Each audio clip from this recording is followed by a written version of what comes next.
남에게 과시하지 말라. 커트라인으로 예를 들으면 이겁니다. 커트라인으로 신앙을 갖고 있는 사람은 이래요. 물어보는 거죠. 당신 교회 나온 지 얼마나 됐어요? 그러면 뭐 상대방이 예를 들어서 한 5년밖에 안 됐어요. 그러면 난 15년 됐는데. 그러면 그 사람은 15년짜리 신앙을 가지고 5년의 신앙을 갖고 있는 사람을 비난하는 거예요. 정죄하는 거예요. 그러지 말라는 겁니다. 그게 외식하는 신앙이에요. 우리가 세상을 살아가는 데 있어서 비난하지 말아야 되는 것은 뭐냐 하면 내 신앙이 다른 사람보다 남다르다는 것을 결코 자랑하지 말라는 것을 신앙의 원칙으로 예수님께서 가르치고 있는데, 그걸 외식하는 신앙이라고 가르치고 있는데 남을 비판하지 말아야 되는 이유가 무엇일까요? 첫 번째로 하나님이 우리를 커트라인으로 판단하시고 기준 삼아서 우리를 구원하지 않으셨기 때문에 그래요. 하나님이 만약에 하나님의 기준을 가지고 우리 인간들을 판단하셨다면 어떻게 되는 겁니까? 우린 다 지금 어디 있어야 돼요? 여러분 상상해 보세요. 어디 있어야 돼요? 여기 없어요. 지금 우리는. 하나님이 당신의 기준, 잣대를 사용하지 않고 우리 기준을 가지고 판단하시고 심판하셨어요. 그 기준이 뭔가? 사랑입니다. 사랑. 여러분, 악하다는 말과 경쟁이라는 말이 같은 어원을 갖고 있는 거 아세요? 경쟁하다는 말과 악하다는 말이 같다는 거예요. 경쟁이 왜 일어나냐 그러면 남보다 더 뛰어나서 남을 누르려고 하는 거죠. 비난은 경쟁하려는 마음에서 출발을 합니다. 결국 악의 출발이 된다는 거예요. 남을 비난하는 일이. 두 번째로 남을 비난하거나 판단하지 말아야 되는 이유는 나는 그럴 자격이 없다는 겁니다. 성경을 여러분들이 읽어보시면 남을 비난하거나 판단하지 말라는 얘기를 하나님께서는 굉장히 엄중한 벌로 얘기를 하고 계세요.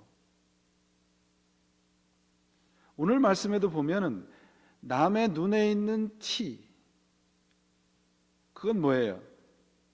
그 사람의 약점, 실수, 경솔함, 그런 거예요. 아주 작은 거예요. 그럼 내 눈에 있는 들보는 뭔가요? 뭐예요, 여러분? 교만, 고집, 세상에 대한 집착, 하나님 앞에 서지 못하게 하는 것들이에요. 사람은 두 개의 가방을 이렇게 짊어지고 살아간대요. 하나는 여기 가슴에다가, 하나는 등에다가 짊어지고 산대요. 이 가슴에 매는 가방에는 뭐가 들어있을까요? 내 장점과 남의 단점이 들어있대요. 뒤에는 뭐가 있어요? 남의 장점과 내 단점이 들어있어요. 그러니까 뒤에 있는 건 안 보이는 거예요. 우리 스스로 교회 안에서 어떤 신앙적인 열심을 가지고 살아가면서 얼마나 우리 스스로 남에게 의롭다고 하는 것을 자랑하고 싶은 분들이 주위에 있는가 한번 살펴볼 필요가 있습니다. 교회 다니시는 분들, 우리 신자들이 세상에서 함께 있고 싶은 따뜻한 존재로 있어야 돼요. 근데 그렇지 못한 경우가 많아서 안타깝죠. 왜 이런 문제가 있을까요? 그 신앙의 거성이라고 알고 있는 우리 체스터톤이라는 분이 있는데요. 이분이 그 런던 타임즈에서 글을 하나 써주십시오 하면서 그 편지를 받았어요. 그 글의 주제가 뭐냐면 지금 우리가 이 세상에서 살아가고 있는 이 세상의 문제가 무엇인가요? 그 주제.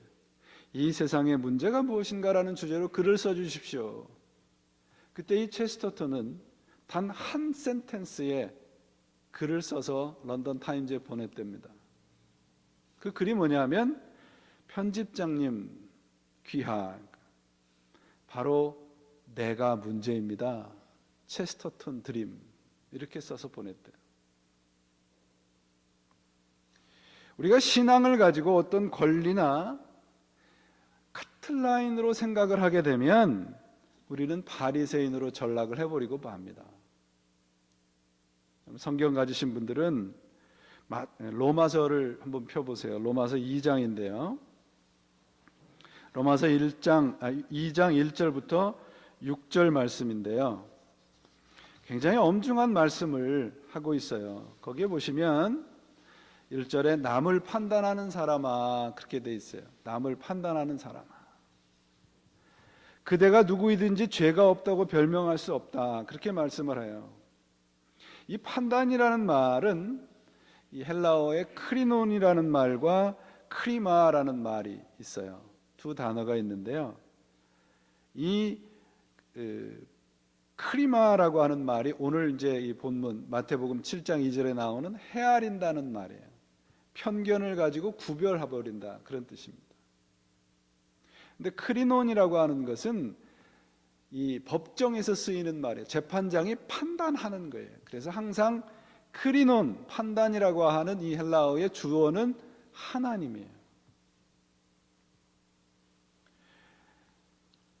로마서 2장 2절에 나오는 하나님의 판단은 절대적인 거예요. 근데 사람의 판단은 언제나 상대적이에요. 우리 사람들의 이 판단이 얼마나 상대적인가 여러분 아시죠? 며느리하고요, 딸하고의 그 판단이 얼마나 상대적인가 보세요, 여러분. 사위가 며느리한테 밥을 갖다 주면, 딸한테 밥을 갖다 주면 뭐라 그래요? 사위 참 잘 얻었다 그래, 그죠? 근데 아들이 며느리한테 밥을 갖다 바치면 뭐라 그래요? 참 결혼 잘못했구나, 그래요. 이게 우리의 판단이에요. 상대적인 거예요. 우리 사람의 판단은 주관적이에요, 항상. 객관적으로 말해보면 그거는 그 사람의 주관인 거예요. 바로 오늘 이 로마서에서 그런 말씀을 하고 있습니다. 사람들은 언제나 객관적이지 못하고 주관적이라는 거예요. 남을 판단하는 사람이. 그래서 판단하지 말라고 말씀을 하고 있습니다. 그래서 남을 판단하고 남을 구별하는 것은 아주 중한 범죄에 해당해요. 왜냐하면 판단하고 그 사람을 구별하는 것은 하나님의 고유 권한이기 때문이라는 겁니다. 그래서 남을 판단해서는 안 돼요. 우리 사람들, 신자들에게 주어지지 않은 권한이 바로 판단하는 거예요.